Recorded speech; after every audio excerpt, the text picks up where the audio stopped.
Now, in just a few hours, President Cyril Ramaphosa will be unveiling government's economic reconstruction and recovery plan. This will be between 2.2 million and 2.5 million people have lost their jobs during the first 3 months of the lockdown, and about 20% to 40% of them were pushed into extreme poverty when economic activities were halted. So what exactly does the Assembly of the Unemployed expect from the President this afternoon? Joining us is Siyabulela Mama, and he is an activist with the Assembly of the Unemployed. A very good afternoon to you, Mr. Mama, and thank you for your time today. So what are your expectations from the President today as the Assembly of the Unemployed? Well, thank you very much, Tani.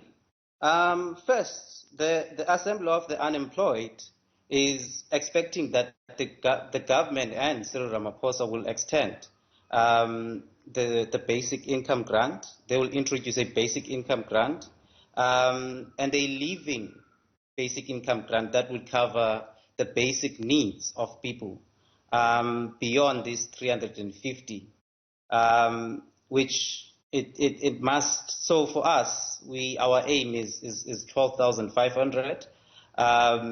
So that's what the Assembly of the Unemployed is expecting. But as well, the Assembly of the Unemployed. So, when you say that your expectation is 12,500, what do you mean? 12,500 what? 12,500 a month. And the question would be, so where would this be funded? How would this be funded? And really, so for us is if the government could introduce a progressive wealth tax, and if the government could tax the rich, and there's been a research report that came out. Researchers were saying if we could tax the rich, about 145 billion in revenue could be achieved. And that's where the money should be going to the unemployed, to fund a basic income grant. And this will help spending within the economy and will create jobs. But then as well, what we're expecting as well is the right to work. And we expect the government to include in the Constitution a right to work. And the government must implement and employ all the unemployed. And they must implement the 1 million climate jobs. All right, I think perhaps let's break it down a little bit. So you are saying that as the Assembly of the Unemployed, you are expecting unemployed people to literally get a salary every month of 12,500. Am I getting you correctly? Is that what you're saying? Yes. And you're also saying that it is the right of every individual to be employed, and so you're expecting the President to say that there will be employment for everybody who's unemployed. Yes, and they must include the right to work in the Constitution, and they must employ every unemployed in South Africa, and through the implementation of the 1 million climate jobs.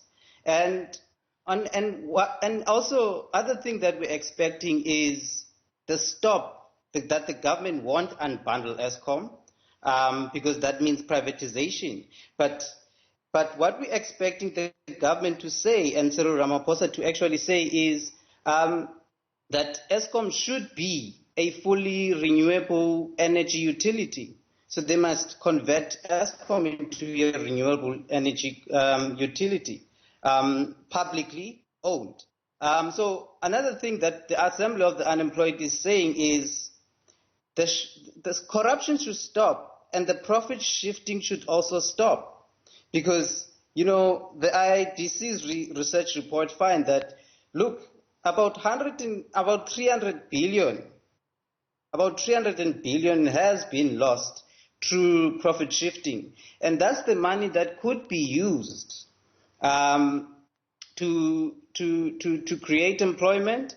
That's the money that could be used to invest in reindustrialization. So that's what the Assembly of the Unemployed is actually calling for.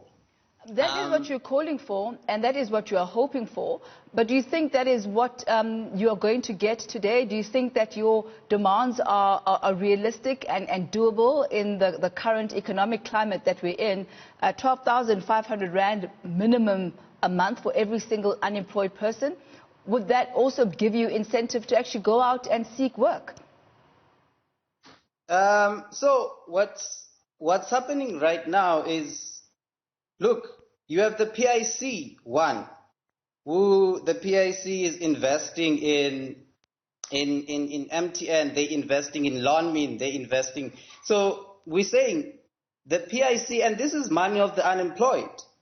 So this is the money of people who are working. So we're saying this money should be redirected for reindustrialization, right? And this would create jobs through industrialization and through the implementation of the 1 million climate jobs. And in the interim, while we're looking at that, the government should tax the rich. But we do know Cyril Ramaphosa won't do that, and that's what we're willing to campaign for. And this, so what we're saying, this might be looked at as something that's unrealistic, but this is what the conditions that are forcing the unemployed to call for. And we're saying that there is money that can be used to fund this, while the government should use these taxes for reindustrialization. I'm sure you know the fact that 2.2 million jobs to 2.5 million jobs were actually lost during the lockdown. How does that make you feel as somebody who was unemployed even before the lockdown?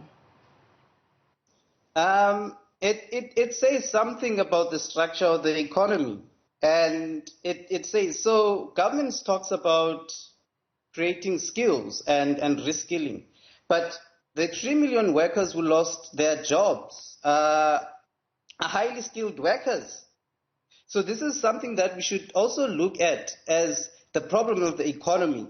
And the question is, how do we shift this current economic system, right? The government talks about investment and bringing investment in South Africa as a way of creating jobs.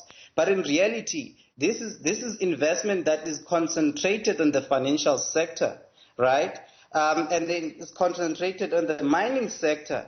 So we're saying that an investment that, and by the way, also the investment that the government is aiming to invite, it looks at how the interest rate of South Africa is. So the interest rate of South Africa must be high.